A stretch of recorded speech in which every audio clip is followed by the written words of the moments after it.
Nagtilian at palakpakan ang Kim Pao fans dahil sa announcement ng Asap Natin To na bibida sa kanilang show sina Kim Chiu at Paolo Avellino. Say nga kasi ng ABS-CBN Studios, paniguradong kikiligin muli ang viewers sa pagkanta ng Kim Pao sa awitin ni Zack Tabudlo. Tuloy-tuloy na exciting performances ang matutunghayan ng viewers ngayong linggo.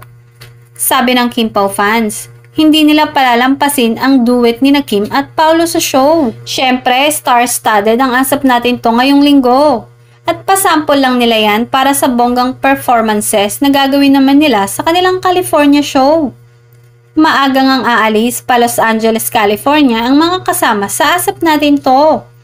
Kahit sa August 3 pa ang show, nagaganapin sa Toyota Arena sa Ontario.